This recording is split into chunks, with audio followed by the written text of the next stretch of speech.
Right now, though, it is time to bring in Brian Ross. It's time for Real News. Brian joins us on a Thursday morning. Good morning, Brian. Good morning to you, Marshall. Glad to be here. Nice to have you with us again this morning. I guess the first story to talk about isn't really one only involving this country, but what shows what goes on behind the scenes, and that is the United States, the United Kingdom, and Australia have launched a pact to build submarines and to basically counter China's presence on the high seas, at the same time getting France a little bit upset.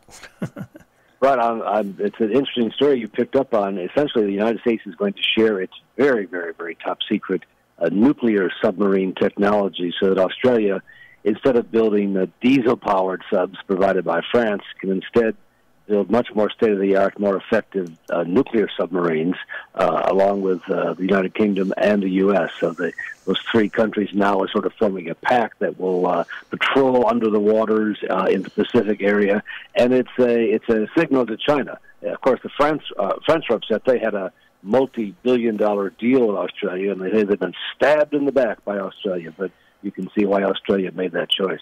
You know, I would bet you somewhere in diplomatic negotiating that France is going to wind up with a couple of submarines. No, really, they're going to be made whole, I think, in some way or the other. But the question is, I don't think the U.S. wants to share its technology with France.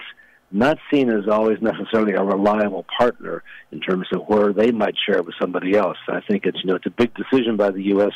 to share that technology, which is all sorts of things about how a submarine can stay underwater for half a year, can move quietly, can't be detected.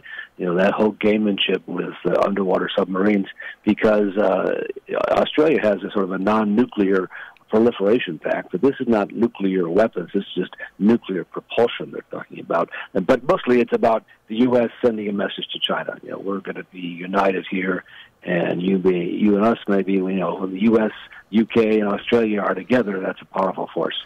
Now, sending a message to China, would step back, and these books that are coming out,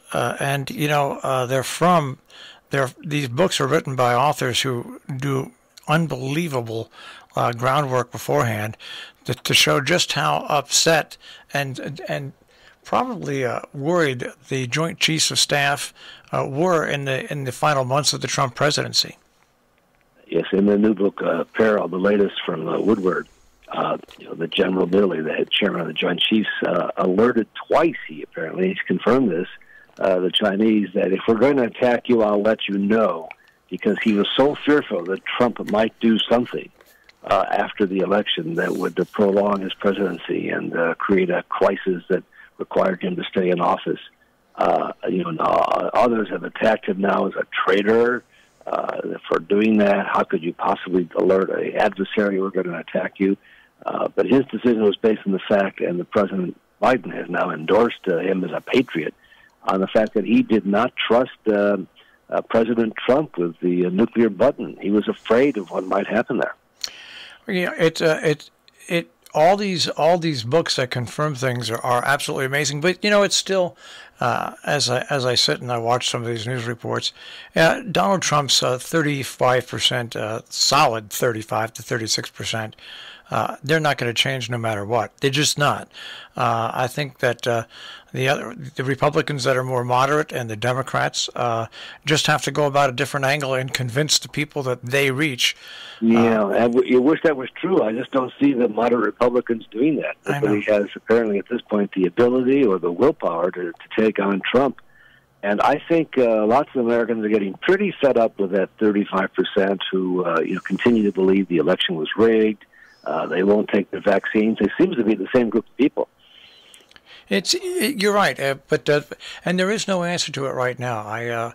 But it's still an interesting look at behind the scenes, not only in the Trump administration, but to see how defense works. I mean, as it was explained by the Pentagon itself, they're in constant contact with other countries to quell things before they build up.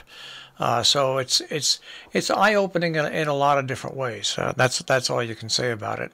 But it does remind you of how troubling the times were after the election with Donald Trump, and how close we might have come to having. He came. Mike Pence looked like he was trying to find a way to help out Trump, and here General Milley did the honorable thing, I think, trying to avert a war in advance, because he knew that the president, who was his commander-in-chief, appeared to be mentally unstable. Pretty amazing. And the scenes out of the Capitol yesterday of the U.S. gymnasts trying to find out how in the world they got into the situation they did with the Dr. Nasser after the FBI knew so much about it, and the FBI issuing a rare blanket apology. An apology and firing the agent who was so crass and sort of uncaring about the allegations, did not move forward in the investigation. Good for the FBI to recognize its shortcomings there, and good for our home state senator, Richard Blumenthal, who's the co-chair of that Judiciary Subcommittee hearing, who's been an active force, I happen to know, on other stories that are similar, in pushing for reforms and pushing for the ability of these survivors to be able to get justice and have their voice heard. It's we live in times now where these headlines come out.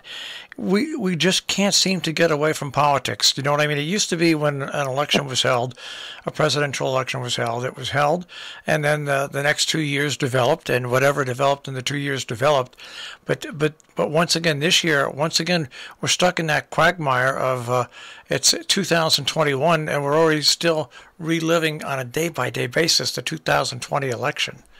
And it's affecting everything. Well, it was so historically bad in terms of the outcome, and a president who refused to accept the results and tried.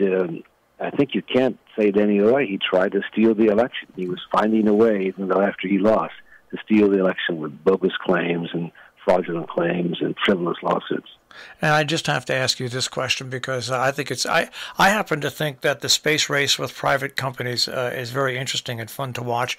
And yesterday, once again, SpaceX amateur astronauts were launched on a three-day mission, which is going to raise millions and millions of dollars for, by the way, St. Jude's Children's Hospital. But you sit here, Brian, and I know I'm 68, and I remember when we first started sending Apollo rockets into the sky, and to think now that for 3 days, people with absolutely no astronaut training are going to be circling the Earth, it just blows my mind. It really shows how that has advanced so much. You imagine what it was initially when people drove cars, only skilled drivers. Now everybody drives a car. I think we're heading in that direction. I don't know about launching to space, but that has become a thing. My question to you, Marshall, is: are you ready to go up? I would go up, but they'd never allow me to go up because as a physical specimen, I can remember one year about 25, 30 years ago, where there was a real nice stealth bomber that was on display, and I walked up to one of the Air Force men that was standing at the ramp under there. So I said, "What would it take for me to fly one of these things?" And he looked at me and he goes, "First of all, you have to fit in the cockpit." So I don't think I'm destined for flying in any spaceships or any fighter pilots. I have enough tribe. Yeah, wouldn't it be wonderful? Just like our grand and great grandparents, looked at the airplanes and thought, wouldn't it be wonderful to go up in one of those? And then everybody did it. Wouldn't it be wonderful for us and our generation to think about a way to go into space? If it wasn't $250,000, I would sort of think about it. That's too much. Yeah, it's a little fun to watch. I can just remember seeing the pictures, and I used to fly on those big TriStars with my dad across the country, and see all the pictures of what airplane flight in the future was going to be like. Never came out like they predicted, but to go into space is something else anyway. Oh well, Mart, I guess we'll speak to you again in one more week. I'm looking forward to it. It will be autumn officially then. It'll be nice. It's been a great summer, and we can see the cool temperatures coming. So it's always exciting up here. Lots going on. All right, Brian, we'll speak to you next week. Thanks.